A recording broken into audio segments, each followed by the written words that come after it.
7 de la noche, 34 minutos. Bienvenidos. Hora 20 y sus aliados, Red Más Noticias y La Silla Vacía, vuelven esta noche de lunes con las entrevistas a fondo con los candidatos a la presidencia de la República a menos de un mes de la primera vuelta del 27 de mayo, ya menos de un mes. Esta serie de especiales, de entrevistas, irán hasta la última semana de mayo, incluyen el gran debate del grupo Prisa con Red Más Noticias el 16 de mayo, con todos los candidatos y los debates regionales en alianza con los medios regionales.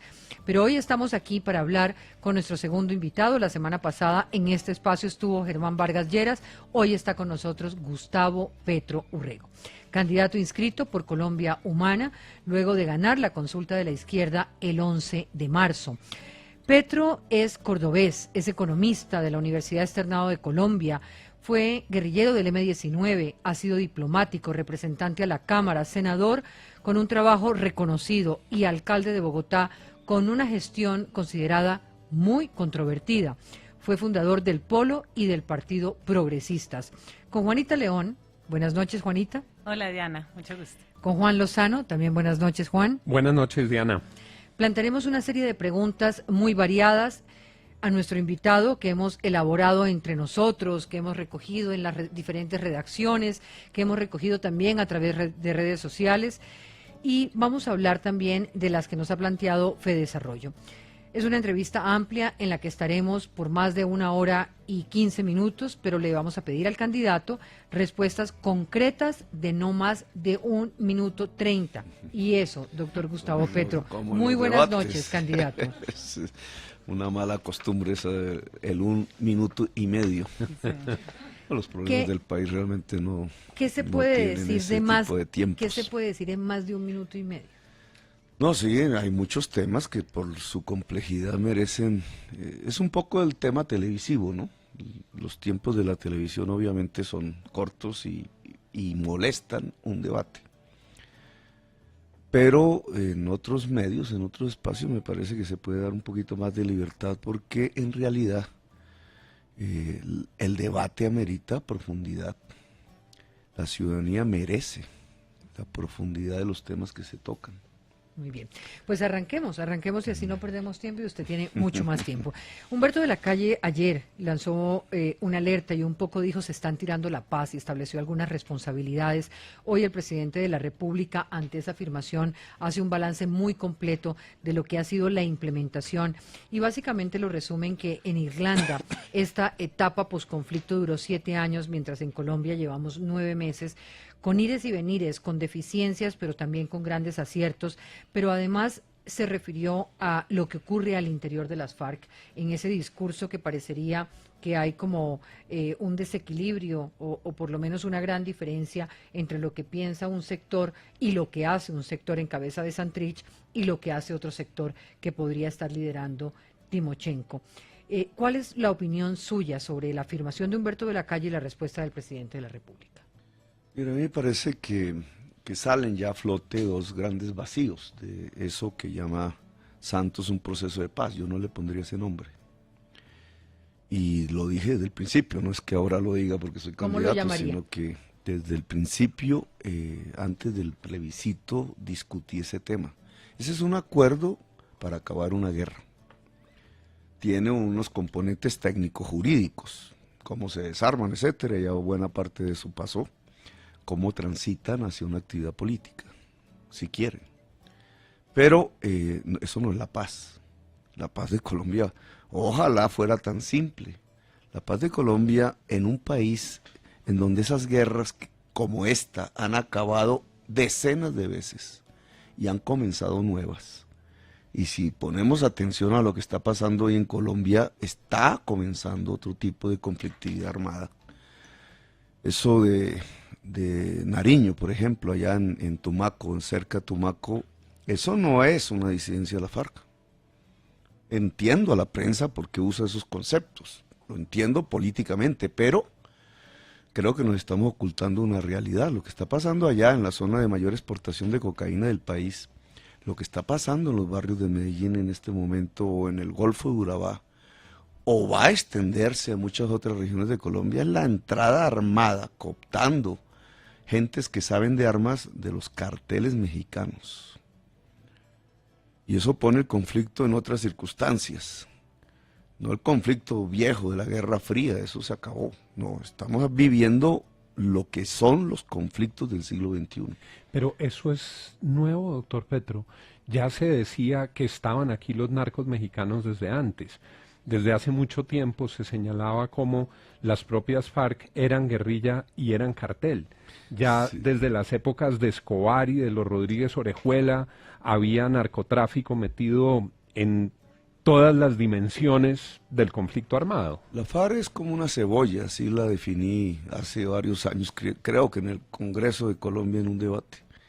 Como una cebolla, tiene tantos años, 60 prácticamente, si vemos su primer origen. Las primeras cebollas, las primeras hojas de esa cebolla era el liberalismo. Las FARC son hijas del liberalismo, no son hijas de la izquierda. Son pues la historia patria de esa organización, y su propia mitología arranca es con el Directorio Liberal de Caldas y la persecución que le hicieron. Y bueno, eso es una historia y va pasando, entonces pasan a la época soviética de la Guerra Fría, y por eso Timochenko se llama Timochenko. Y hablan ruso, y bueno, estudian, están metidos, es quizás la única guerrilla latinoamericana que estuvo realmente en la esfera soviética. No, yo no conozco otra, pero digamos, y después sigue, porque la Unión Soviética, a pesar de la señora Cabal, pues se acabó en 1993, y empiezan otras capas de la cebolla, y entonces lo que usted menciona, una articulación difícil, compleja, es diferente por regiones, con todo el escalón del narcotráfico, al principio pues en sus niveles básicos, el campesino, el gramaje que llamaban ellos, y poco a poco, al cabo de los años, ya en circuitos difíciles que incluyen hoy la conformación misma del narcotráfico a nivel internacional, pero ahí ya, discúlpeme, el tema es más complejo, no es las FARC. Aquí se están organizando ejércitos privados de control territorial, ya los habíamos tenido antes. ¿Y qué propone usted para combatir eso? Un mando con una conducción extranjera. ¿Y qué propone usted para conducir eso y para poder salvar y consolidar los acuerdos de paz? Son dos temas diferentes. Entonces, volvamos a la pregunta inicial de Diana. Entonces, hablar de paz no es simplemente hablar de qué fue lo que acordaron con las FARC. Eso, digamos, usted lo que dice es que se llegó a un acuerdo para acabar la guerra, y para la construcción de la paz se necesitan muchas más cosas. Muchas más cosas. Muchas se están haciendo hoy, y cuáles otras, para conectar con la pregunta de Juanita, haría usted, porque digamos esa paz, independientemente de la implementación y el cumplimiento de los acuerdos, está amenazado, como dice Juana, por todo este tema de un narcotráfico que parece haber superado no solamente el problema en Colombia, sino en el mundo, con unos ejércitos dispuestos a hacer lo que sea para poder sostener ese estatus del narcotráfico y de la guerra. ¿Qué haría usted diferente? Lo que tenemos hoy en Colombia es plantearnos la paz. La paz es un asunto de la sociedad. Ahí no, eso no es un asunto ni de los coroneles, ni de los generales, ni de los jefes guerrilleros, cualesquiera que queden por ahí, si es que quedan. Es un asunto que tiene que ver es con la sociedad colombiana. ¿Por qué la sociedad colombiana en 2 siglos siempre ha estado en guerra? Con protagonistas diferentes, con o sin narcotráfico, etcétera. Esa es nuestra historia. Hay un sinónimo entre nación colombiana desde que nos independizamos y violencia y guerra. ¿Por qué no hemos sido capaces de constituirnos en una nación? ¿Por qué? Y las causas, que es lo que yo propongo en mi discusión política y en la plaza pública y en esta campaña electoral, la causa tiene que ver con una profunda exclusión de la sociedad colombiana de las decisiones de su país, de la riqueza de su país. Es la desigualdad social. Cuando ustedes comparan 2 estadísticas de esas del DANE Doctor Petro, internacionales, discúlpame sí, que lo diga, Colombia es hoy realmente por su tamaño la tercera sociedad más desigual del mundo, no de América Latina, del mundo, y muchas veces hemos sido la más violenta, y seguimos siendo una de las sociedades más violentas. ¿No hay una correlación entre esos 2 conceptos? Yo pienso que sí. Yo pienso que el almendrón de los problemas de Colombia está en su profunda desigualdad social, y que por tanto un proceso de paz que incluya a la sociedad, no a las guerrillas, tiene que ver con la disminución de esa desigualdad social. Tiene que ver Pero digamos, eso se con está algo que trabajando, Gaitán llamaba la justicia social. Eso se está trabajando y por eso le quiero ¿Se preguntar, está trabajando digamos, dónde? bueno, pues hay unas cifras, hay unas políticas públicas en todo lo que tiene que ver con llegar a esos territorios, muy posiblemente muy territorio? diferente La desigualdad a las que social usted- está en a Bogotá, que la usted- desigualdad a la que social usted está en todo el plantearía. país, Pero mi la pregunta es, desigualdad social está en Medellín, y hasta ahora, si uno hace un balance de políticas públicas de los gobiernos, que además no lo reconocen como un problema, es decir, no cimentan su política alrededor de cómo disminuir la yo le pongo el desigualdad. ejemplo, por ejemplo, de Tumaco. Digamos, ¿qué haría Sí, usted pero no diferente confundas allá? pobreza con desigualdad social. Ok, ¿qué Es que haría? lo que produce la violencia no es la pobreza, porque países más pobres que nosotros hay. Lo que produce la violencia es la desigualdad, que es un concepto diferente. Es la distancia entre riquezas y patrimonios y oportunidades de la gente. ¿Y eso Entonces cómo vamos a Tumaco. Yo lo cómo se entiendo, conecta eso sí. con Guacho? Claro, yo Sí, quiero, vamos a ¿cómo Tumaco, enfrentaría que es- Gustavo Petro a Guacho? que estuve hace ¿Cómo unos días ahí. enfrentaría Gustavo Petro una situación como Tumaco, donde hay esa desigualdad, donde hay esa pobreza, donde hay narcotráfico, donde hay todo eso que usted está planteando? Póngase a pensar eso repartido en todo Colombia. ¿Cómo lo enfrenta? Pero tú ya Por tienes, fuera de la retórica, sí, digamos, ya- en digamos, concreto. tienes un antecedente con o sin narcotráfico, porque esa región no tenía narcotráfico antes. ¿Hace cuánto?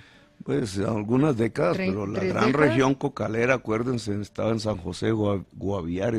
Incluso antes de 1993, Colombia no era un cultivador de hoja de coca. Es a partir del 93. Pero Bueno, vayamos a vamos lo al grano. concreto. Vamos al cómo. Sí. Ahí tienes un antecedente que es la cama general del tema. Las comunidades, la región es la más olvidada, la que estos gobiernos nunca tuvieron en cuenta, la que siempre vieron fue como un puerto en un lado para cruzar una avenida, para que llegaran las tractomulas y pare de contar. Nunca tuvieron en cuenta ni la población, ni el territorio, ni nada. La región más olvidada de Colombia. La tierra del olvido, como dijera Bueno, Vives. ¿cómo Esa es la trae cama, a la esa es realidad? cama. Entonces, sobre esa región, ¿qué va pasando? El conflicto armado tangencialmente fue tocando, no fue digamos, un gran escenario de la guerra en la Guerra Fría, y de pronto empieza un desplazamiento de campesinos. Pero no me cuente la historia de Tumaco porque la conocemos. Lo que quiero yo es creo que hoy, no se conoce. Gustavo Petro. ¿Cómo es el cómo? No. A ver, Yo creo que hoy no se Gustavo conoce. Petro le pide el voto a los colombianos y cómo soluciona el problema de Tumaco que ya conocemos. Tú tienes que quitarle la población que cultiva hoja de coca a la mafia. La población que cultiva hoja de coca no es propiamente negra. La mayoría son inmigrantes. ¿Y son inmigrantes de qué? Del desplazamiento campesino. ¿Y por ¿Cómo qué se la quita? ¿Cómo le quita ¿Por a qué esa se población? produce ese desplazamiento campesino? Porque el país se ha negado a hacer una reforma agraria en Colombia. Y la gente va hacia una zona. La hoja de coca es una planta selvática. Es Ya, del ya Amazonas. nos metimos en el área. Reforma agraria. Sí. ¿Cómo es la reforma agraria de Gustavo Petro? Tienes dos posibilidades para competir con la hoja de coca que se convierte en pasta en la misma finca del campesino. Es decir, estás hablando de un proceso de industrialización, agroindustrialización para ser exactos. Cuando llega una persona, no vamos a mencionar el nombre, dice cultivar cacao, sin industrializar ya está perdiendo.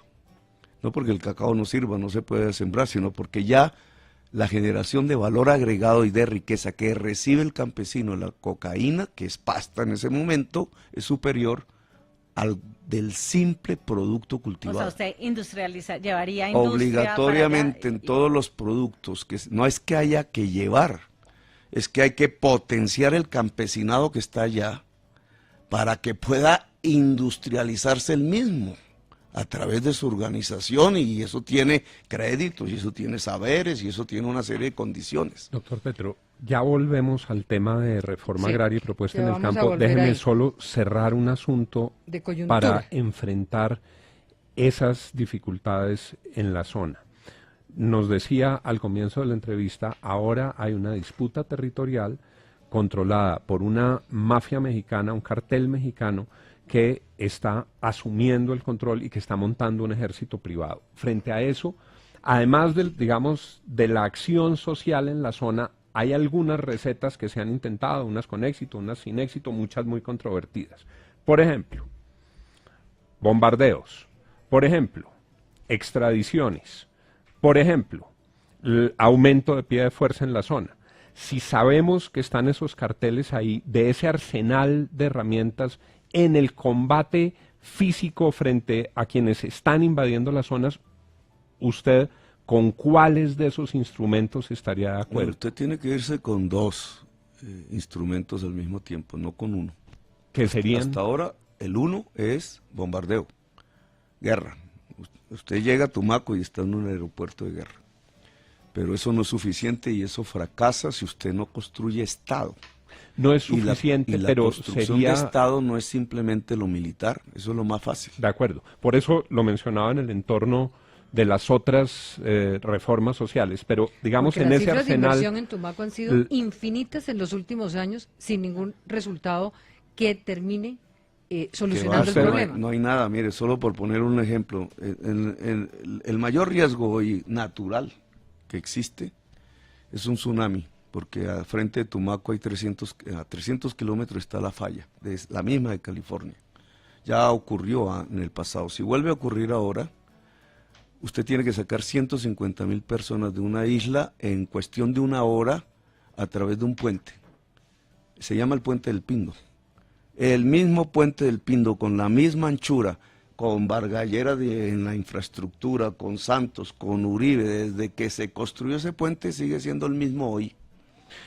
Siendo la única opción, fuera de reubicar la población, la única opción para salvar 150,000 personas. Si ni siquiera eso se ha hecho, ¿cuál inversión se ha hecho? Eso no es cierto. Hay una serie de ONG, sí, un poco de artificios que intermedian los recursos públicos y las donaciones, que en el fondo se los terminan robando.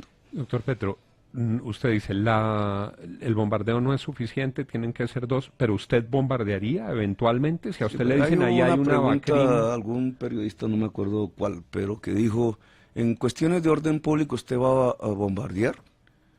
El orden público es una manifestación, el orden público es... Sí, no es orden público. Una pregunta mal hecha. Si usted está en una guerra contra un ejército, su ejército, el ejército nacional, ¿va a competir con ese otro ejército con las mismas armas o va a bombardear? En ese caso, vamos a bombardear, pero no sin la propuesta social. Y la propuesta social tiene dos elementos, porque a ustedes no les gusta mucho eso. Dos elementos. Mire, una parte de la población, le voy a poner un ejemplo ahora crítico. ¿Usted ha visto alguna vez que en la tierra fértil del valle del río Cauca, en el mismo Cauca, se cultive hoja de coca? No, porque ahí hay otras cosas más rentables. La población tiene. Entonces, si usted puede ubicar esa población migrante que no es raizal de la región, la puede ubicar en zonas de tierra fértil que puede producir cosas rentables, esa población no te cultiva hoja de coca. Y eso es una parte que se llama sustitución de tierras. Pero esa zona fértil y hay una segunda opción, que la gente que no se quiere ir de ahí, además porque es de ahí, esa gente puede tener una sustitución de cultivos, pero solo es válido si los cultivos se industrializan en la misma región y el proceso de industrialización es propiedad de los mismos cultivadores. Bueno, ahorita vamos a hablar de cómo va a financiar todo eso que está planteando, pero sigamos con un tema de coyuntura para salir de allí. Sí. Y lo tenía Solo Juanita. Una pregunta corta, pero ¿usted extraditaría a Santrich y si llegara a darse la eventualidad de que también le abren una investigación a Iván Márquez y piden llevárselo, como lo dijo el Wall Street Journal, usted, si fuera presidente, ¿qué manejo le daría a eso? Sí, pero finalmente, porque tu primera pregunta quedó sin respuesta, no se va a dejar y tiene que ver con la segunda. No. Tiene que ver con la segunda. Mira, por eso es que un acuerdo con la FARC no es la paz. Porque ya cuando miramos este tema de Tumaco y ya estando ahí la FARC, etcétera, ya estamos hablando de un tema que es de la sociedad, cómo se usa su tierra. Un tema de un acuerdo fundamental. Voy a tu pregunta. Conteste la pregunta de Juanita, por favor. Piensen que es que estoy evadiendo la pregunta. Sí. Además que alguien lo diría rápida y fácilmente en redes. No, mira, yo ya dije, yo ya contesté eso. El acuerdo establece que si alguien comete un delito después del 16, día de la firma, la JEP, la Justicia Especial para la Paz, evalúa y rinde un informe para ver si sí o si no. Y si es extraditable, se extradita. No, pero el presidente tiene absoluta discrecionalidad para decidir si lo extradita o no. Usted lo extraditaría. Listo. Sí, la JEP dice que efectivamente... Que es culpable. Pasamos... Ahí hay un Juan, segundo, sí. discúlpeme, pero ahí hay un segundo vacío de este tema del proceso de paz de Santos. Que habíamos hablado del tema de que confunden paz con acabar una guerra. La paz es social.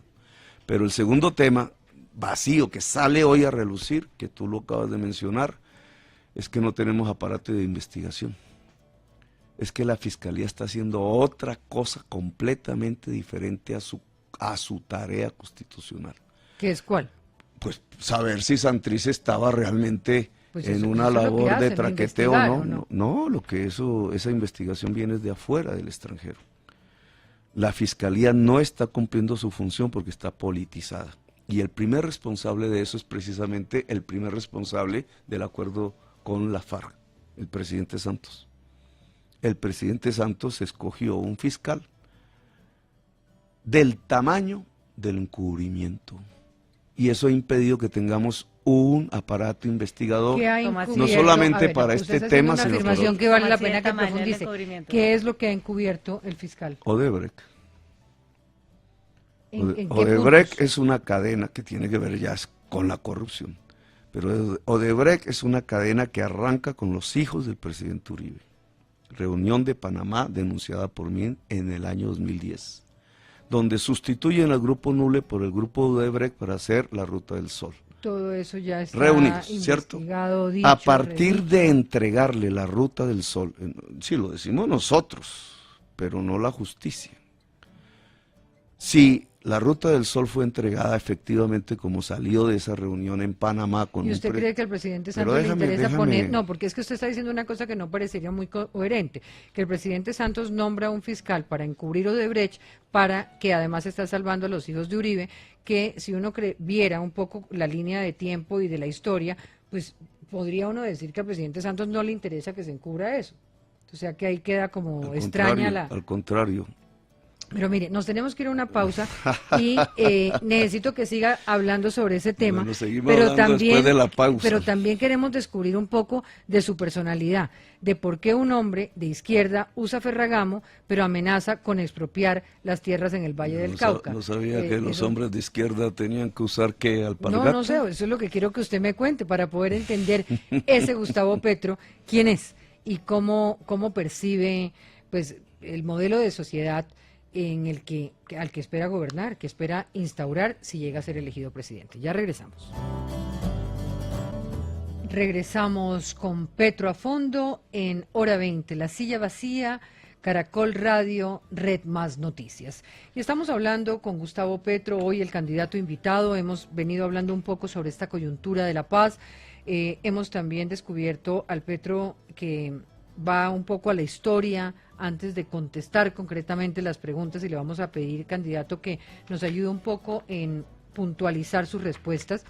Y quedamos en dos temas que usted quiso meter dentro del debate, y es el tema en el que usted considera que el presidente Santos escogió un fiscal de bolsillo en Néstor Humberto Martínez, pero también en un tema que quedó ahí como en punta y muy importante, que es el de sustitución de tierras, y que íbamos a hablar más adelante, pero que lo vamos a meter ya, porque usted básicamente no le hace una oferta al empresario Carlos Artila Lule, sino una amenaza de expropiación. Así que, Juan, siga usted. Avancemos con el tema de Odebrecht. Usted estaba relatando una cadena, había hablado de sus primeros eslabones y estaba señalando que ese es un tema que Cuando está ya se pendiente. entrega la Ruta del Sol y sabían antes de la licitación, lo cual estamos hablando de un delito, porque no se puede predeterminar una licitación por nadie, menos por los hijos del presidente. En ese momento se entrega la Ruta del Sol, salen los nules, efectivamente entran los Odebrecht y empieza una cadena de sobornos. Todos los candidatos presidenciales del presidente Uribe, incluido, comencemos cronológicamente, el señor Arias, Uribito, ¿cierto? Es el primero que asiste a la reunión con el presidente Álvaro Uribe Vélez y Odebrecht. Segundo, Juan Manuel Santos, 2010, es el candidato de Uribe, recibe dinero de Odebrecht. Tercero, el señor Zuluaga, 2014, recibe dinero de Odebrecht. ¿Usted puede comprobar Y todas cuarto, esas el señor afirmaciones? Duque, que está en la reunión en donde el señor Zuluaga recibe la oferta de Odebrecht. O sea, llevamos 4 candidatos presidenciales seguidos del presidente Uribe, el que pone Uribe, en donde están relacionados todos con Odebrecht. Por eso yo digo, con el perdón de usted, Juan, a veces uno no debería llamar el Centro Democrático, ni es centro ni es democrático. Ha sido la oficina central de Odebrecht en Colombia. Pero yo creo que, bueno, seguimos hablando. Sí, adelante. Ahora yo- tú me yo ibas a tengo- preguntar No, sigamos. de la expropiación. fue Sí, lo yo, que ya, me yo tengo dijiste. eso una vamos. pregunta sobre todo, doctor Petro, porque me parece que sus ideas siempre suenan bastante buenas, pero a mí siempre me queda la duda sobre cómo lo haría. Entonces, volvamos a lo de las tierras buenas, porque pues a mí me suena súper evidente que si la gente tiene tierras buenas para cultivar, pues no se dedica a cultivar coca, sino otras cosas, y si tiene plata para hacer mega industrias también. Mi pregunta es, ¿esas tierras hoy en día tienen un dueño? O unos dueños Las fértiles. legales, las fértiles. Las fértiles. ¿Cómo haría usted para que darle esas tierras a estas personas que hoy en día están cultivando coca? Sí, hemos descubierto que uno de los problemas de Colombia, cultivar hoja de coca y hacer la pasta y quizás exportar la cocaína, ya tiene una raíz, la desigualdad social, fíjate. Está en el tema de tierras, está en el tema de por qué población de Candelaria Candelaria, Valle del Cauca, terminó cultivando hoja de coca en Putumayo, y después de la avalancha sobre el Putumayo, de las operaciones militares, terminó cultivando también allá junto a Tumaco. Digamos, esta es una cadena histórica, pero tiene una raíz, la tierra. Y por tanto una solución ¿Es posible, que es una mejor repartición de la tenencia de la tierra en Colombia, con un uso de esa tierra muchísimo más racional desde el punto de vista económico, que además nos podría ayudar muchísimo a industrializarlos. ¿Y Doctor cómo Petro, lo haría en esas concreto? Porque tierras haría una tienen expropiación dueños. administrativa, haría una expropiación judicial, pasaría una ley, ¿cómo lo haría? ¿Y Sí, cómo lo haría en contra de la Constitución? Porque, digamos, La Constitución constitucionalmente ordena, usted la no puede Constitución del 91 expropiar. ordena que el Estado ayude al acceso a la propiedad al campesino. Está Pero cumpliendo escrito las leyes. explícitamente, obvio. Sí, nadie miremos está cómo hablando- lo haría. ¿Y quién está hablando de incumplirlas? Es más, tu pregunta ya tiene un veneno. Tú hablas de expropiación. No, yo no fui. Usted fue Diana. usted fue la que le ofreció a Carlos Ardila Lule que le vendiera las ¿Y tierras eso qué tiene fértiles. que ver con la ¿Usted cree expropiación? que eso es usted cree que eso es real o No, eso? a ver, te o- pregunto concretamente, claro, no soy el periodista, pero ¿qué tiene que ver con que yo, si soy presidente, lo anuncio ahora, hago una oferta de compra con la expropiación? Hace una oferta de compra y si ellos no le aceptan su precio, ¿qué hace? Pues nada. ¿Sabes cuántas cosas yo compré como alcalde en representación del distrito en el Distrito Capital? Te doy un ejemplo. Yo compré TGI, la gran empresa transportadora de gas de Colombia, en un porcentaje del 32%. Eso lo hicimos nosotros. Pero, o sea, lo que usted Pero, haría es decir, ustedes me están diciendo que le está prohibido al Estado hacer ofertas de compra. No, a mí me parece Y que si el no es Estado válido. hace ofertas de compra, ¿eso se llama expropiación? Pero a mí me parece interesante. ¿O están mirar- confundiendo los términos con una finalidad política? A mí me parece interesante, doctor Petro, ver qué sigue. Digamos, usted hace la oferta de compra. Entonces, esa oferta arroja dos opciones. ¿Se la aceptan o no se la aceptan? Exactamente. ¿Qué pasa si no la aceptan? Que alguien la aceptará. Pero vamos a unas propuestas ahí. Hay 2 casos de tierra fértil que son diferentes y vamos a desconectarlas porque no están relacionadas. Una es la tierra fértil improductiva. Es decir, el gran latifundio por allá, más de 500 hectáreas, es donde están 10 millones de hectáreas, esas no están en el Valle del Cauca. Esas Claro, están no es el caso de Magdalena estas Medio, tierras. Caribe colombiano, Piedemonte llanero. Ahí tenemos una política. ¿Cuál? La mismísima de Alfonso López Pumarejo, que es poner un impuesto. Un impuesto por la improductividad de la tierra. Hay formas de hacerlo técnicamente. Al gravar con ese impuesto se pueden producir dos efectos diferentes. Uno, los mismos poseedores la hacen producir y no pagan ese impuesto, lo cual es una gran ganancia porque esa es la función social de la productividad, de la propiedad que dice la Constitución, que no está escrita desde el 91, está escrita desde 1936, 200 del 36. que es Alfonso López Pumarejo. Dos, supongamos que no tienen, no quieren, y entonces para no pagar el impuesto deciden es venderla. Ahí hay una opción de compra para el Estado. ¿Para qué la compraría el Estado? No para fundar empresas estatales, como dicen las malas lenguas, produciendo aguacate o cosas por el estilo, no, para entregárselas a los campesinos, a los pequeños y medianos productores que tengan vocación agraria, empezando porque la titulación debe pasar a la mujer campesina. ¿Eso para qué? Pues para producir alimentos. Si en 10 millones de hectáreas fértiles pudiésemos cultivar, habría 2 millones de puestos de trabajo y un crecimiento tal de los ingresos que permitiría la base real de un proceso de industrialización. Eso fue lo que pensó Alfonso López Pumarejo. Él, ¿por qué no lo pudo hacer? Porque Juanita. Casi le dan un golpe de Estado. Vamos al otro punto. Ay, un segundito, Pero solo una con- contrapregunta sí. chiquita en En eso, ese porque eso implicaría pasar una reforma tributaria, pues cambiando ese impuesto. Usted va a tener usted tiene 5 personas de decentes que van a ser su base inicial, que son políticos que no son profesionales, va a tener una alianza seguramente con gente del Polo, con gente de las FARC y algunos de los verdes, pero su coalición va a ser minoritaria. ¿Cómo trataría usted de pasar esa reforma tributaria que, según entiendo, han tratado de insinuar otros presidentes antes que usted y no han podido porque es un congreso de terratenientes?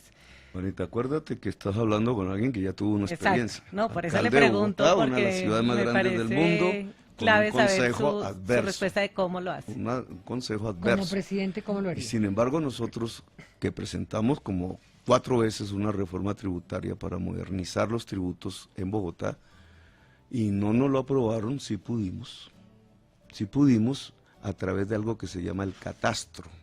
¿Sabes por qué las tierras improductivas, siendo fértiles, no pagan impuestos en Colombia? No porque la ley diga que no, el problema no está en la ley, es porque no hay catastro. Y ese no es un tema del Congreso, es un tema puramente administrativo. Lo primerísimo que hay que hacer es en el IGAC, con personas idóneas para eso, modernizar completamente el catastro rural de Colombia, porque eso es lo que nos Pero en O sea, permitiría. usted no pasaría la La ley base de multicatastro que está tratando de pasar este gobierno. Hay un y que no ha intento, logrado. pero es que Hay es un- de eso le iba a acción, decir. es de acción, porque multi, ¿qué significa? Que le sirva para varios impuestos. Eso es el multi.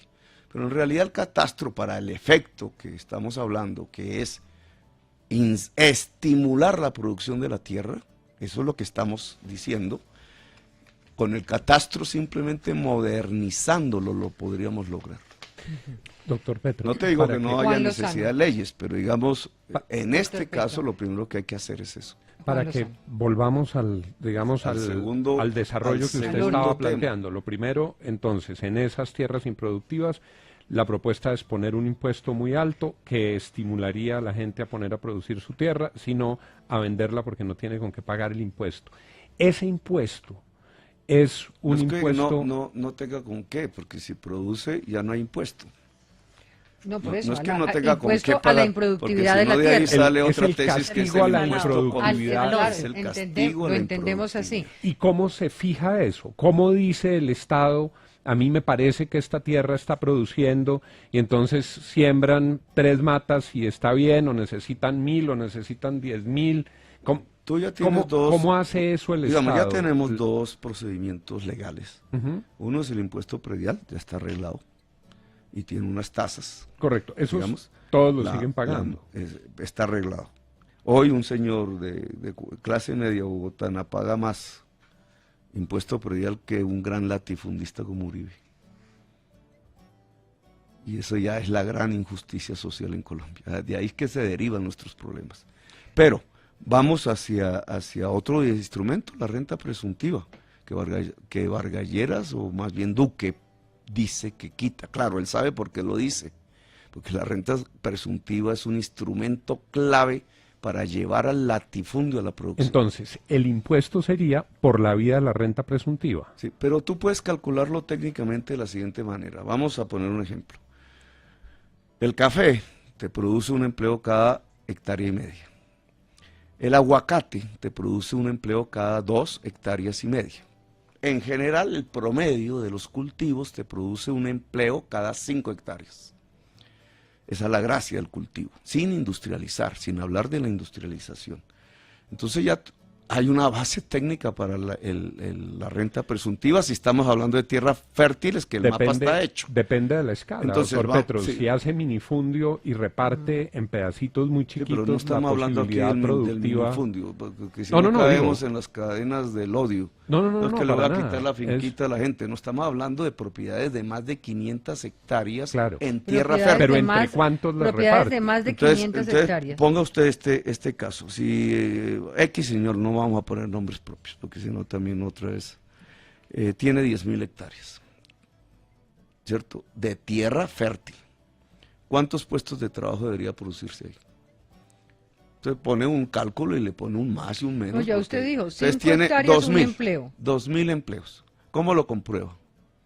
Muestre las certificaciones de que está pagando las pensiones y la cotización de salud como patrón. No las tiene. Entonces no tiene su tierra productiva. Y entonces ahí se activaría, según esta Se propuesta, activaría el impuesto. la presuntiva. Sí, por puede la ser, vía de la puede renta ser la presuntiva. presuntiva, puede ser el predial. Hay 2 mecanismos Ok, hoy vigentes. Caso de tierras improductivas. ¿Y las productivas? Las tierras... Bueno, entonces es un caso completamente desconectado. Estamos hablando ya de otro tema, ¿cierto? Vamos al Cauca. Es un tema específico. Claro, el norte, volvamos el al norte Cauca, del donde Cauca. hay productividad confirmada. Sí, no estamos hablando del mismo caso del mega, ¿Para qué hace, mega us- narcoterrateniente. hace usted esa afirmación? Entonces ¿Para tenemos- provocar o para qué? No, porque estoy en Puerto Tejada en primer lugar. Entonces el que iba a criticar el tema debería haberse ubicado en Puerto Tejada. Ok. Puerto Tejada, norte del Cauca. ¿Ahí qué ha pasado? Ahí ha pasado que los gobiernos han prometido a las organizaciones indígenas y a las organizaciones afro, Puerto Tejada es 90% afro, 30.000 hectáreas en el norte del Cauca. Compromisos no míos, no estoy haciéndolo yo, compromisos del gobierno en los movimientos sociales. Es más, hay una sentencia de víctimas de la masacre de Nilo, se llama así, contra indígenas, que la sentencia ordena una reparación a las comunidades indígenas con tierra fértil en el valle del río Cauca. El Estado no tiene ahí nada, no es propietario de nada ahí, todas son tierras privadas. Entonces, ¿cómo va a cumplir el Estado? Y ¿Cómo entonces, cumpliría Vamos usted? a decir públicamente que como son privadas las tierras y al Estado le queda prohibido comprar, porque si dice comprar, alguien va a decir que es expropiar. Le queda prohibido la reparación integral a las víctimas de la región y le queda prohibido cumplir y honrar sus compromisos. No, que yo ya lo que me Pero el pregunto es gobierno cómo les va a ha honrar, les ha cómo va a cumplido, honrar el les ha Estado devuelto una cantidad de sin tierras, ¿no? Mira, ahora hablemos más para responder tu pregunta. Pero Lo que ¿cómo está lo va a su- hacer usted? Porque, lo que digamos, está usted sucediendo, plantea algo que es una realidad. Hay que darles la tierra, hay que cumplir compromisos, hay que honrar la palabra. ¿Cómo lo va a hacer? Petro Sin quiere honrar quitarle su las palabra. tierras, sin quitarle las tierras a quienes otra legítimamente vez las permanecen. pusiste una palabra que indica un veneno en la pregunta. No, no es veneno. Quitar. Libertad de prensa, compañero. Yo hago No, preguntas para que tú- nos entendamos. no, pero yo es puedo veneno. responder. No es veneno. Entonces, Porque por tú eso... 2 veces has dicho expropiar y ahora acabas No, de por decir eso, para que quitar usted, las tierras. para que usted me responda. Yo ¿Va no a estoy expropiar? hablando ni ¿Va a de quitarlas? expropiar ni de quitar las tierras, porque no puedo, no quiero, no lo deseo, esa no es la forma. Entonces, ¿cómo- ¿Qué es cuál lo es que la tenemos? fórmula? ¿Qué es lo que tenemos en el Cauca? Tienes la mayor parte de la población rural en las montañas, que son tierras infértiles, no por ser montaña, ahí son infértiles. Tienes la población indígena creciendo, la población negra creciendo, la población campesina mestiza creciendo. ¿Por qué están en las montañas? Porque fueron desalojados en procesos históricos, porque ellos estaban era abajo. ¿Qué alternativas tienen ante una población creciente con baja capacidad de poderlas alimentar? El conflicto, se están armando, hay muertos entre ellos, hay un conflicto interétnico, una olla a presión. Si las mafias mexicanas suben la cordillera, que ya lo están subiendo desde el Pacífico, allí tienes la nueva guerra en Colombia. Es más, te diría, donde puedes perder realmente la soberanía nacional no es en San Andrés, es en el litoral pacífico. Vamos al tema. Entonces, ¿cómo lo resolvemos? ¿Cómo un gobierno responsable, no de hijo de la vida fácil y de quedarse a dormir en la ciudad de Bogotá, etcétera, sino alguien que quiera realmente resolver los problemas, puede hacerlo? Tiene que establecer un diálogo y el Estado tiene que ser y tener un papel regulador. Si no, se arma un conflicto insostenible para la región. Doctor Petro. ¿Qué hace el Estado? Propone comprar tierras. Si el Estado, el gobierno de Santos, prometió entregar 30.000 hectáreas, ¿cómo se adquieren esas hectáreas? Comprando. ¿A qué precio? Eso es una negociación y la ley rige la forma como se establecen los precios. Que todo el mundo decidió no comprar, no vender. ¿Cierto? Porque sí, porque es Petro. Entonces, como en la reserva Tomás Van der Hamen, que teníamos 120.000 millones de pesos para comprar la tierra de la reserva Tomás y hacer un bosque nativo. Sucede eso. ¿Cuál va a ser la consecuencia? La consecuencia es el estallido de un conflicto violentísimo, armado. Por eso yo hablaba que acabar la guerra con la FARC no es la paz. La paz es precisamente desactivar estos mecanismos. Los invito a que nos están haciendo falta exactamente 30 minutos de programa. Con lo cual, Juan, le pediría que terminemos esta pregunta y nos vamos a los siguientes bloques. Le pregunto, como economista y en el agregado social, sí, esas tierras, con este ejemplo, son tierras que hoy están en plena productividad, sí, que generan empleo, que generan para la zona una capacidad de uso de esas tierras. ¿Será que en el agregado social a la región le va mejor si se desmonta una agroindustria productiva y se reparte la tierra en pequeñas porciones sin que se garantice la productividad de la tierra en términos de productividad? ¿Será ese el camino, doctor Petro? ¿Será el camino buscar que esas empresas que hoy están haciendo su tarea por la dificultad de la oferta disponible de tierras tengan que venderla y desmontarse su estructura? ¿O habrá otras maneras de fraternidad social, de buscar otras alternativas? Esa, digamos, sería la decisión del gobierno. Siempre hay alternativas, pero te contesto como economista y como ambientalista. El Valle del Cauca ya sabe que tiene que diversificar la producción de su valle. Eso no es un invento mío. Allá ya hay una discusión, allá hay verdaderos PhDs que han hablado con la sociedad a través de sus medios de comunicación, porque la producción de caña se vuelve insostenible en el mediano plazo. ¿Por qué? Porque su regadío, cada vez en mayor proporción, el agua, es de unos reservorios fósiles de debajo de la tierra que no fluyen, es decir, se agotan, se van a agotar. Así de simple. No debió haber permitido la CBC, la corporación, ese uso. Porque una cosa es una fuente subterránea de fluidos, de agua, y otra cosa es cuando es agua fósil, es agua de hace 20 y 30 siglos. Se acaba. Y ellos ya tienen calculado cuánto tiempo, etcétera. Está en plena competencia con el agua potable de la población que vive en los pueblos que están allí. ¿Yo qué te diría como ambientalista? En el mediano plazo estamos hablando de 20 a 30 años. Las mejores tierras para la caña están en la antillanura colombiana. Pero ¿qué te diría como ambientalista? Hay que sustituirlas por cultivos que no compitan de la misma manera por el agua. Eso es un primer elemento para que la población pueda sostenerse en la región.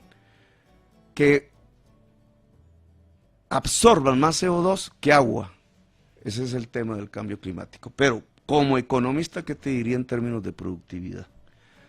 La mecanización, a partir de la huelga de cañeros de hace unos años, la mecanización acabó ya con los puestos de trabajo que había en esa zona. Tú lo que estás viendo es una especie de desierto verde. Eso no se puede acabar de la noche a la mañana, ni en mi intención, ni queremos volvernos propietarios del Estado, de los ingenios. Eso tiene que tener un proceso concertado, paulatino, progresivo, pero decidido, de diversificación agraria. Porque en este momento la caña de azúcar en su componente de producción, etanol, que es lo que se está produciendo, y aún el azúcar está siendo subsidiado por el Estado. Si quisiéramos que el libre mercado actuara al mejor estilo neoliberal, si dejáramos que el libre mercado actuara, los cañeros se quiebran, porque las producciones internacionales de azúcar son más baratas que la colombiana. Eso no lo queremos, no nos interesa ese tipo de libre mercado, nos interesa proteger la producción, pero tenemos que transitar hacia unas más sostenibles ambientalmente y más productivas desde el punto de vista del trabajo. No vas a reemplazar la caña de azúcar por lechuga simplemente. Eso es una manera un poco de satanizar el tema, la lechuga no tiene la culpa. No, la puedes reemplazar, entre otras cosas los científicos ya han dicho que por la hortofruticultura, frutos, etcétera, que puedes industrializar y puede generar más puestos aún. Pero esa diversidad es clave para el Valle. Ya, después seguimos con todo lo que usted quiera del Valle del Cauca, pero le pido que ahora sí me toca hacerle cumplir el reloj, porque si no, no vamos a poder descubrirlo en muchas otras cosas. Usted ha representado, o por lo menos en todo este debate político, se dice que usted representa la amenaza del castrochavismo. No tienes que descubrirme nada, porque no tengo nada oculto. ¿En qué se parece y se diferencia usted de Hugo Chávez, y en qué de Maduro si considera que hay allí algunas diferencias, concretamente? ¿En qué se parece? ¿Que hay algunas? No sé, dígamelo usted. ¿Te parece poco el que ellos cimentan su proyecto político sobre la dependencia exclusiva de la economía venezolana en el petróleo? No, usted, en su personalidad. ¿Me permites? Sí. Y yo estoy cimentando mi proyecto económico y político para Colombia precisamente en separarnos progresiva pero tajante y seriamente del petróleo. Que ahí está una de esas, en esa diferencia, ¿en qué se parece? De ahí para adelante todo es diferencia, porque si una sociedad vive de las rentas fósiles, como está viviendo la sociedad colombiana también, agónicamente, lo que se te produce es una catarsis de la corrupción y una lucha por la renta petrolera que te puede hacer colapsar el país. ¿Con qué entonces soportaría, qué soportaría los ingresos para mantener la dinámica de la economía? Es que ya los ingresos del petróleo se cayeron, es que ya yo no estoy anunciando que se van a caer. Se cayeron, pero todo. Siguen siendo se cayeron, una fuente importantísima para que lo tengas como información, del 3.3% del PIB, el valor de toda la economía, al 0,3% del PIB. Si yo le preguntara a usted, ¿con qué crecería la economía colombiana al 5%? Usted me diría, digamos, no fracking, no minería de oro, no renovación de contratos de carbón. Está diciendo, me separo de todo ese modelo de Venezuela, en el sentido de que no me soporto sobre el petróleo. ¿Cómo hace uno para crecer 5%, que se lo preguntaba Juan Lozano hoy cuando estábamos en este cuestionario, sin nada de esto? Mira, ya tú lo viste el año pasado, y en el gobierno de Santos, no en el mío. Apenas se desplomó el precio del petróleo y dejó de correr ese chorro de billete al Estado, que no es a la sociedad, porque no se producen puestos de trabajo allí. Lo primero que ocurrió es un ascenso espectacular de la producción cafetera a 12 millones de sacos, que partíamos de 6. Es decir, el país se volvió otra vez cafetero el año pasado. Y eso como un ejemplo evidente de algo que se llama en teoría económica la enfermedad holandesa.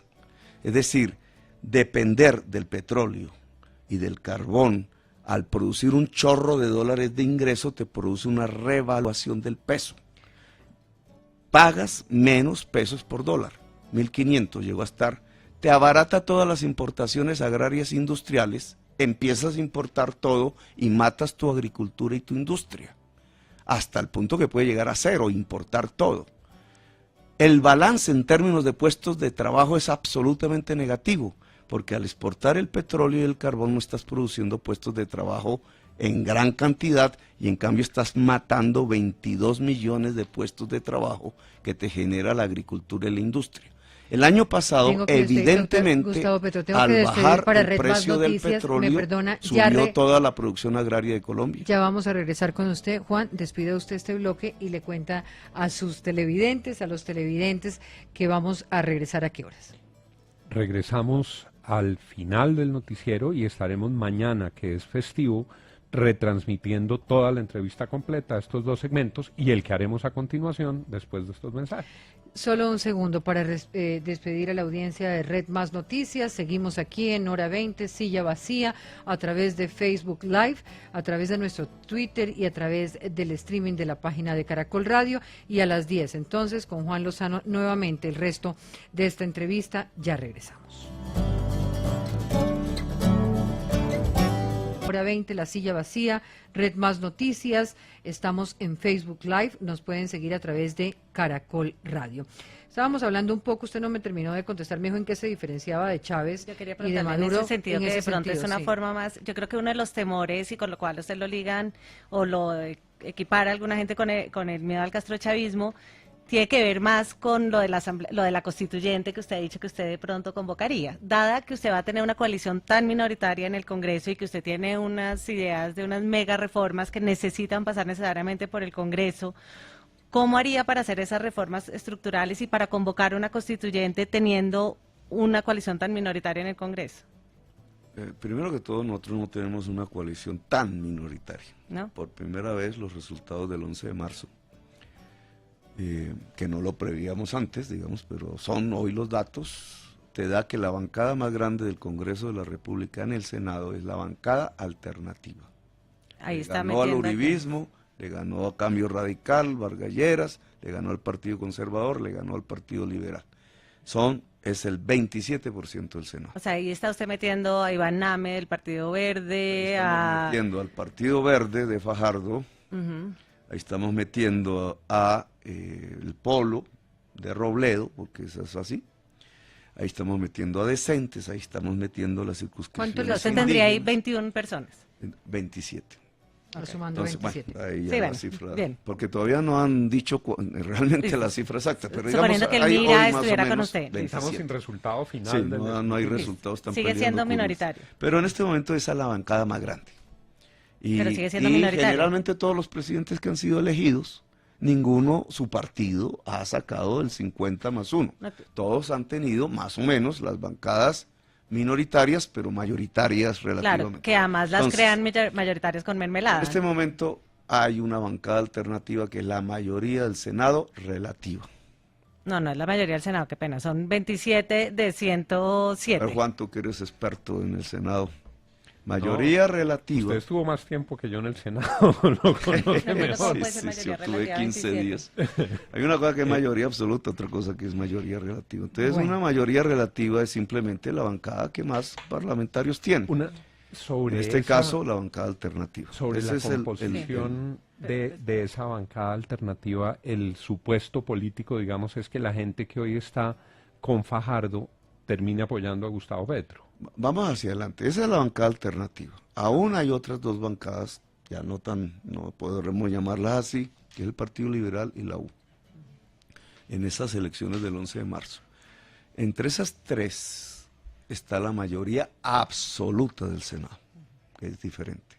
Es decir, el poder de hacer las reformas, más o menos, y la ley. Entonces, se impone un acuerdo. Se impone un acuerdo. ¿Qué cosa estaría en el fondo de esa constelación política, de ese arco iris? La paz. Si son consecuentes con eso, ¿no? Porque la política ustedes saben que varía, pero Es digamos, bien dinámica. si algo junta todo esa constelación de la mitad más uno del Senado, es la paz. Entonces sí, no te voy a decir que se garantiza, pero te voy a decir que sí hay condiciones. Que no la ve tan difícil. No la veo tan difícil. Sí hay Doctor, condiciones de un acuerdo sobre lo fundamental, como decía Álvaro Gómez Hurtado. Ojalá estuviera él vivo aquí, Candidato, ayudándome en ese esfuerzo. Quiero preguntarle qué tan importante, y Juanita le pido algunos ejemplos de los que usted tiene presentes, qué tan importante es para usted cumplir la ley cuando la ley se convierte en un obstáculo para sus propósitos. Y me refiero a casos concretos que vimos durante su alcaldía. Sí, como por ejemplo usted decidió no hacer la LO a pesar de que el Consejo la había aprobado, o intentó dejar de venderle agua de un día para otro en bloque a Cundinamarca, aunque pues legalmente no podía hacerlo, o terminar los contratos, o usted amenazó con acabar los contratos de basura y luego del caos tuvo que renovarlos con mejores condiciones. En esos casos nosotros encontramos como declaraciones en la silla en donde usted decía públicamente que lo demandaran, que le mandaran la Contraloría, que lo tumbaran, pero que usted lo iba a hacer. Ahí, A ver, y creo que es en ese tipo de para la cosas lo que fecha, genera en el miedo. día de hoy, ya ha pasado 2 años y medio del último mes de mi alcaldía, o sea, ya 6 años y medio del comienzo de mi alcaldía, ningún decreto de los que yo expedí ha sido declarado ilegal. Así que la insinuación de que yo quebré la ley a través de las preguntas que ustedes me hacen no es cierta. Ni uno. Insinuación. Ni uno. Eso para, digamos, hasta el día de hoy, toda la actuación como alcalde fue bajo la ley. El que decide si es legal o ilegal un decreto es el juez, la justicia administrativa. No hay ninguno que se haya caído. Ahora, ni siquiera el del POT, que es un extraño caso del subuso, yo lo llamo, porque el POT que nosotros decretamos no pudo funcionar, pero no fue declarado ilegal. Bueno, puntualmente, tú comienzas por... Sí, como que yo comienzo por cuando el Consejo aprobó la LO, usted dijo... El Consejo aprobó, usted dijo, no en mi la hago gobierno, y que me no en tumbe. mi gobierno, sino hace muchos años, creo que en el gobierno de Peñalosa el primero, porque ellos siempre estaban pensando en urbanizar lo que hoy es la Reserva Tomás Van der Hamen. La LO solo sirve en su sección norte para urbanizar la Reserva Tomás Van der Hamen. Pero el Consejo lo que aprobó fue una vía por concesión, es decir, de peajes. La LO sin la reserva, sin cruzar el humedal de la Conejera, está en estrato 1 y 2. Ponle el peaje, a ver si se te completa el equilibrio financiero, como diría Vargas Lleras, para hacer una autopista de 3 carriles por un lado, 3 carriles por el otro, a través de un peaje. Por eso no se hizo la LO, porque no te da el equilibrio financiero para una concesión. Nadie lo ha propuesto, ni siquiera con las iniciativas privadas. No dan los números. Así lo aprobó, pero no se puede hacer así. Motivo por el cual en el plan maestro, que tampoco hice yo de movilidad, sino que fue en el gobierno anterior al mío, la LO se transformó en una vía férrea. Y ahí fue donde yo empecé a hablar, ya como alcalde, porque a mí sí me gusta el tema de que sea una vía férrea, con un tramo sur que llega a Suacha, que es pavimentado, y nosotros dijimos que sí hasta la calle 13, pero para salvar los humedales de Bogotá, la idea aprobada en el plan maestro de movilidad es clave. Eso fue lo que nosotros llamamos un corredor verde, y eso está escrito en el POT. El POT que no se pudo aplicar. Esa es la primera. La segunda, los contratos del aseo. Yo no quité ningún contrato del aseo. Los contratos del aseo que se venían prorrogando en una concesión que venía desde el año 2003, terminaron el 18 de diciembre. Si llega, doctor Petro, a la presidencia, le va a tocar seguramente lidiar con el metro elevado de Peñalosa. No, se hace el metro subterráneo. ¿Qué hace usted? ¿Usted desde el gobierno le retira la financiación? Los recursos son nacionales, ¿no? En un 70%. Claro. Esa es la pregunta. Y, si usted el diseño del metro está hecho en su fase 3. Pero la nación el tiene metro comprometidos elevado esos recursos no tiene para ni el siquiera elevado, la ¿no? fase 2. Entonces, si usted llega a la presidencia y tiene el COMPES de Bogotá, en ese COMPES usted dice ya no se destinan al metro elevado, De una vez el o sea, COMPES. se reversa el metro elevado de Y Peñalosa. continúa el COMPES del presidente Uribe, mire cómo es la paradoja. el del año 2010. Y con la Van Pero ahí der no hay un Hamen, desconocimiento de lo aprobado. No, en la COMPES del año, hubo un desconocimiento me del pregunto, COMPES del año ahorita hay uno 2010. aprobado, habría un desconocimiento entonces de este para poder darle la vuelta. y Exactamente continuar con como el hicieron, anterior. es que un COMPES no es una autoridad sobre el presidente, un COMPES es un organismo administrativo del gobierno nacional, ni siquiera es del distrital, es del gobierno nacional, donde coordina su política social o su política económica o de infraestructura. Entonces hubo un COMPES del 2010 de Uribe y Samuel Moreno al cual yo hice caso. Es el que habló de los tranvías, el tren de cercanías, el que habló de los cables, es el que habló del metro subterráneo. Yo le hice caso. Y terminamos con el cable, lo hicimos, el de Ciudad Bolívar, suspendieron el de San Cristóbal, el tren de cercanías lo tienen suspendido, pero está diseñado y financiado. Y el metro subterráneo que también decidieron suspender. Y Quien con- desobedeció el COMPES del 2010 fue Peñalosa. Ahora, yo lo continúo. Yo continúo el COMPES del 2010. y lo que han gastado en este tiempo en el metro elevado y lo que ha dicho Peñalosa del metro elevado y lo que han iniciado el metro elevado, usted lo suspendería. Hay cosas que sirven de los estudios. Y la Van der Hamen, doctor Petro, Por ejemplo, ¿sabes qué sirve? Que al haber hecho un estudio de suelos en la Caracas, que no lo tenía el metro subterráneo porque era por la 13 y 11, se puede deprimir la troncal de Transmilenio, lo cual recuperaría la Caracas, Chapinero, el centro de Bogotá, por el lado de la Caracas, hasta Los Héroes. Eso sirve, eso sería una de las mejores obras de urbanismo que se podría hacer en Bogotá, que el Consejo siempre me rechazó, nunca entendí por qué nunca querían que se metiera mano en la Caracas, pero que con ese estudio se podría hacer. Doctor candidato Gustavo Petro, ¿quién lo está financiando y cuál es la realidad sobre sus finanzas? ¿De qué está viviendo? Tenemos entendido que ha tenido dificultades financieras enormes en lo personal y al mismo tiempo vemos que hay un despliegue de una campaña que implica unos gastos. Personalmente, pues yo viví embargado 2 años, una situación difícil, casi pierdo. Ya hay un cobro jurídico sobre lo único que yo tengo, que es la casa de mi familia, pues es patrimonio familiar, entonces el cobro jurídico pues no opera como embargo, la salvé, pero yo no tuve ingreso, no tuve nada. Pero yo no tengo carro, no tengo haciendas.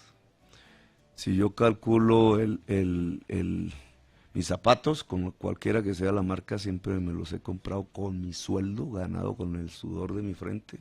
Y bien ¿Eso no ganado. le parece un poco contradictorio? Porque usted decía ahorita, ¿por qué un hombre de izquierda no puede tener Ferragamo? No, un hombre de izquierda, derecha, lo que sea, puede tener lo que quiera, en la medida en que pueda adquirirlo, pero no hay una incoherencia un poco en ese rechazo a la marca y a lo que representa poder mostrar ese poder adquisitivo que usted pues está reconociendo que no ha sido precisamente lo que le ha ocurrido en los últimos años con lo que usted representa, o por lo menos lo que le vende a las personas que están siguiéndolo usted? Hagamos 2 comparaciones matemáticas, si me permites.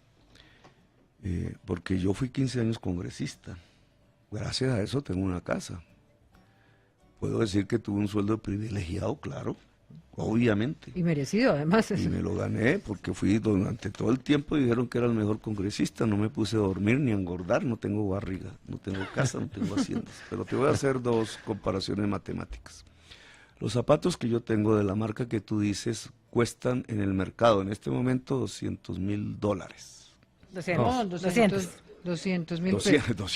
No, no. 600. Eso sí no. 600.000 pesos. Bien, ya íbamos bien, a ya iban a empezar a decir, enfocar los 600 zapatos. mil pesos, 600 mil Enriquecimiento ilícito. Sí, ahora sí, $200. mundial. Es decir, $200. a 600,000 la tasa de pesos. cambio de hoy, que antes era más barata, 600,000 pesos. Eso es lo que yo tengo. Cuando la compraron, costaban 250,000 pesos, porque fue en el momento en que eso estaba barato. Eso es lo que yo tengo. De eso se burlan y de eso hacen la propaganda. Vamos a dividir el valor de una hacienda de Álvaro Uribe Vélez de 10,000 hectáreas entre un par de ferragamos, a ver cuántos ferragamos se pudieran comprar. Pero a él le gustan los Hagamos la crocs, déjelo. operación matemática, ¿cierto? Se puede hacer. Yo tengo una... Vas a poner Yo no- 10,000 yo ahí- pesos. La hectárea vale de esas tierras 10 millones de pesos. 10 millones de pesos por 10,000 te está dando, si 30 en tierras fértiles, improductivas, que él es uno de los latifundistas improductivos de Pero Colombia. además le voy a decir Pero una no me cosa, que interrumpas, porque es no, que... pero es que le voy a contar una cosa, que los Crocs, para que la gente lo sepa, Sí, pero también es que hay el problema Crocs de no $400, ¿no? El problema no está en los Créame. Crocs, el problema está en las haciendas, Yo porque la quería pregunta que uno preguntarle debería hacer es sobre- cómo las obtuvo. Yo le quería preguntar sobre Entonces, el expresidente 10, Uribe. porque él fue presidente con el mismo sueldo que yo tenía cuando era congresista. Yo no alcancé a comprar, y con la mitad endeudada, una casa. Él tiene haciendas de 10.000 hectáreas. ¿Cómo las obtuvo? Yo tengo Sus hijos, otra operación matemática, y discúlpeme. Aquí andan diciendo, claro, el que se roba el celular, la inseguridad ciudadana, etcétera. ¿Cuántos celulares se roban en Bogotá, en Colombia? 700.000 dicen que en Colombia, las estadísticas. Los hijos del presidente Uribe no le pagaron 50.000 millones de pesos de hoy en plusvalía al municipio de Mosquera por haber cambiado el uso del suelo de la zona que era rural a zona industrial, que se volvió franca por otra decisión del gobierno nacional. Eso le generó un que fue mi debate en el Congreso de la República, un plusvalor de 100.000 millones, de acuerdo a la ley 388, debían pagar la mitad al municipio, 50.000 millones. Divida eso entre celulares de 1 millón de pesos, ¿cierto? Que es lo que vale más o menos un medio celular. Bueno, ¿cuánto te da? 50.000 celulares. Es decir, Bonita. que mientras se roban en toda Colombia en un año 500.000 a 700.000 celulares, en solo un hecho público de 3 segundos de una firma, los hijos de un presidente se enriquecieron como si se hubieran robado 50.000 celulares en un solo momento. Doctor Petro, ¿Por qué esas usted- operaciones a no ver, son las nos que se quedan hacen? Doctor 5 Petro, minutos. usted, El equipo- muchas de sus intervenciones terminan contra Uribe, y usted hace poco dijo en Semana que por cada punto que usted sube, usted jalona 2 a Duque. Y lo que nosotros No, yo hemos no dije reporteado dos. en la silla... Eso es un tema tuyo. O usted jalona Duque. Bueno. Jalón, ¿no, Duque? Y nosotros en la silla hemos reportado cómo el miedo a su ascenso ha llevado a que más empresarios financien a Duque, a que más gente se vaya con Duque. A veces le da miedo facilitar el regreso de Uribe al poder, que es, según lo que usted habla, una de las peores cosas que le podría pasar a este país. Yo soporté 8 años a Uribe. Toda mi familia terminó exiliada. Varios atentados contra mi vida fueron Porque detenidos. mucha gente le recomendó a usted que porque no dejaba un periodo de transición después de lo de las FARC para que el país estuviera más preparado para esos ¿Transición cambios hacia dónde? estructurales. Entonces mi pregunta es, ¿a veces le dan Yo angustia te voy a eso o poner no? un ejemplo. Si alguien de eso que se autodenomina hoy centro, que no es centro, es la derecha rosa, ganara, tal sería la desilusión que ahí sí inmediatamente, después de que vengan las siguientes elecciones, gana la extrema derecha colombiana. Exactamente como Extrema izquierda. sucedió con... No, extrema derecha. Ah, ok. Exactamente como sucedió con Andrés Pastrana por la desilusión que provocó al no hacer la paz. No solo por culpa de él, porque también fue la FARC. Pero, ¿qué pasa ahora? Yo estoy jalonando a Duque, sí, pero ¿quién está creciendo más rápido? Porque es un problema de velocidades, y así son todas las elecciones. ¿Quién está creciendo más rápido? ¿Yo? Es decir, que en perspectiva, en tendencia, claro, la política puede variar, etcétera, no vamos aquí a poner la bolita más, pero así como están las cosas, quien iría a ganar la presidencia de Colombia soy yo. Doctor Petro, en ese sentido le quiero preguntar muy rápidamente porque nos quedan 3 minutos. ¿Su propuesta para el país es una propuesta de socialismo, sí o no? Mira, Diana, socialismo, en la versión soviética, es la estatización de los medios de producción. Eso fracasó en 1993. ¿Cómo la llamaría su propuesta? Yo no soy de eso. ¿Cómo la llamaría Yo su no, propuesta? ni creo en eso, es más, no le recomendaría al país estatizar los medios de producción. Muy bien. El neoliberalismo, que es lo contrario, es la libertad de mercado sin Estado, fracasó en el 2008 en una crisis mundial que aún no termina.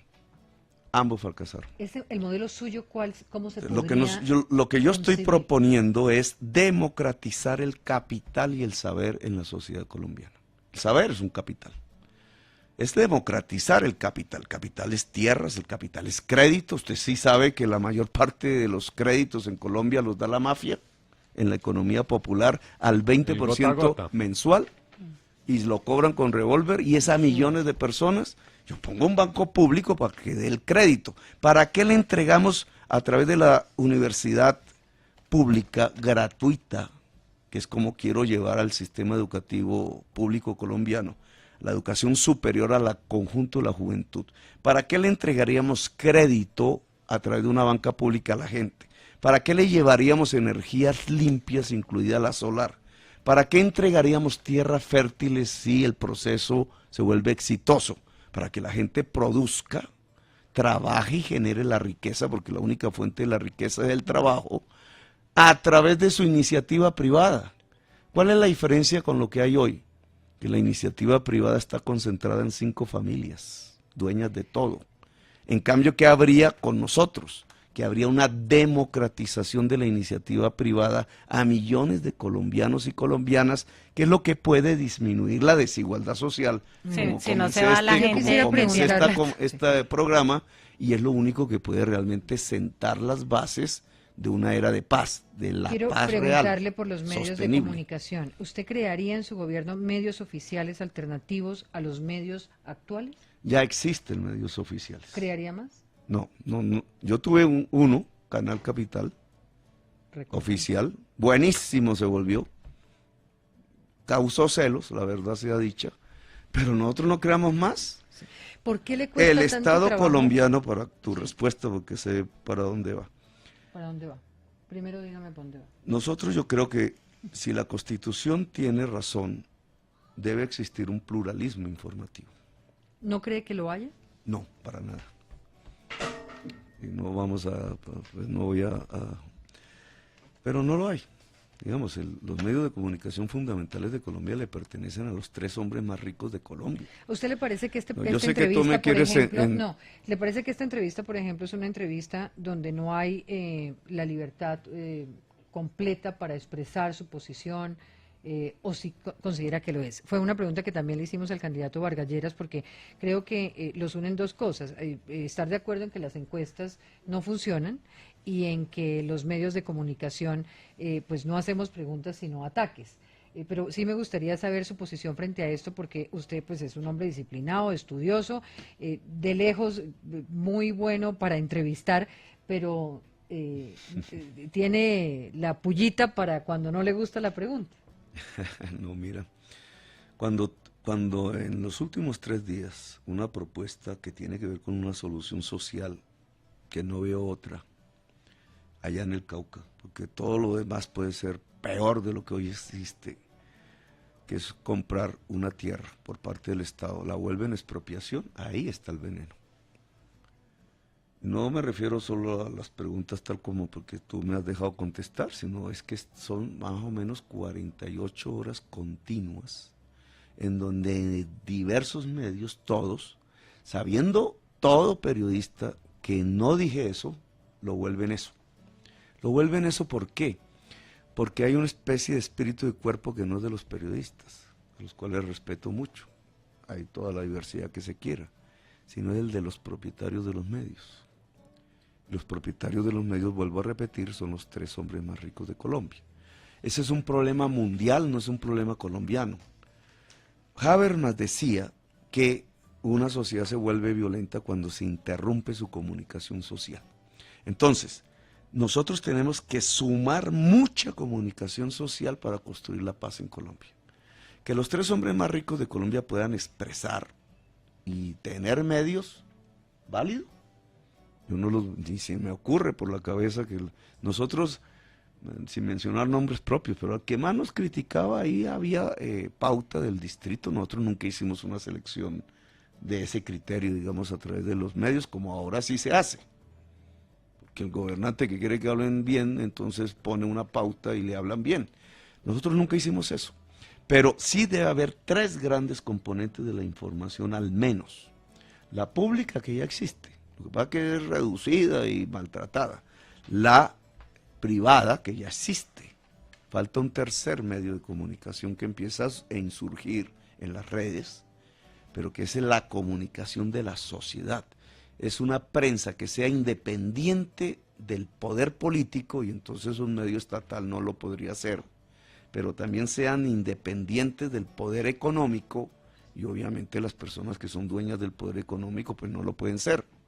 Tiene que haber una capacidad de la sociedad diferente al Estado y diferente al poder económico para poder expresarse. Doctor Petro, la última pregunta. Usted en Bogotá entró con el 20 y pico, 30% y salió con el mismo 30% de apoyo. Nunca logró como construir puentes hacia otros lados. Pues según la Gallup Poll durante los 4 años. Esa tampoco funciona. Ese es un error estratégico en el cálculo político de mis rivales. No, yo solamente le estoy preguntando, no le estoy preguntando si tiene techo o no para ganar. Lo que le estoy preguntando es simplemente cómo haría usted para construir puentes si ganara con otros sectores de la sociedad con los que en este momento le temen. ¿Cómo construiría esos puentes? ¿Y cómo haría para construir equipo cuando 60 personas de su gabinete terminaron renunciando? Creo que ahí es como una inquietud. ¿Cuál es la dificultad para poder construir equipos duraderos con los cuales trabajar? Porque esa segunda parte de la pregunta, y ahora te contesto la tuya, que siempre la han dicho en la prensa, no es cierta. Las personas que renunciaron en general, yo les pedí la renuncia. Bueno, da igual, es la rotación. ¿Por qué? Por varias razones. Por varios, pues no me voy a poner en caso por caso. Incluso la de Navarro, que cuando Navarro renuncia, yo no le pedí la renuncia a Navarro, a los 3 meses, dijeron que hasta nos habíamos golpeado en medios, no me acuerdo ya cuál, ni quiero. No, Navarro renunció como un mecanismo de previsión, porque Navarro, que tiene olfato, supo entender que venía una andanada de la Procuraduría y que el primero que iba a caer era él. ¿Por qué? Porque había sido gobernador y había una serie de procesos en curso, nosotros todavía ni teníamos. Él era el primero y el más débil, y me lo comentó y yo estuve de acuerdo. Y el que pusimos a reemplazar a Navarro, que fue Guillermo Asprilla, prácticamente murió por el estrés que tuvo que soportar del procurador. Navarro no estaba equivocado. Pero eso es solo para la historia. O sea, no es cierto que me renunciaban porque yo era muy bravo. Todos mis consejos, digamos, de gobierno en diferentes temas. Daniel García dijo que por otras razones. Daniel García sabe que había sido escogido por el gobierno de Santos ya como cónsul de París. Y yo tomé la decisión que tocaba tomar. Doctor Petro, ¿en qué se equivocó en la alcaldía? Digamos, de la experiencia de la alcaldía, usted nos ha señalado logros, temas de los cuales se siente orgulloso. Gobernar también es aprender. ¿Dónde se equivocó? ¿Dónde se equivocó Gustavo Petro en la alcaldía? Sobre todo en ese tender puentes. Fíjate que es tu pregunta anterior, digamos. Sí, cada política pública debe tener un escenario de discusión, en primer lugar. Acuérdate que yo siempre que generaba una política pública la anunciaba antes. Y se armaban unos zafarranchos, unos medios terribles. Yo no sé si ahí fue una equivocación o no, pero lo hacía por principio. Yo quería que se debatiera públicamente los temas, antes de tomar las decisiones. Muy bien. Qué pena, doctor Gustavo Petro, aquí sí tengo que decirle que pero ese tema de obligación. Estar abierto al diálogo es fundamental para la construcción de una política pública. Es fundamental. Yo le quiero agradecer su tiempo con Hora 20, con Red Más Noticias, con La Silla Vacía, a nuestros seguidores en Facebook, también a quienes nos han visto a través de la página de Caracol Radio. La entrevista va a quedar subida dentro de poco para que todos puedan y mañana está el verla. detector en La Silla. Mañana detector de mentiras en La Silla Vacía. Y Juan Lozano, nuevamente, ¿a qué horas la entrevista completa? La vamos a tener mañana completa a partir de las 5 de la tarde, y hoy tenemos después del noticiero la transmisión de este bloque que final. Faltaba. A los oyentes, gracias, a Gustavo Petro también, y la próxima semana estaremos aquí con Sergio Fajardo.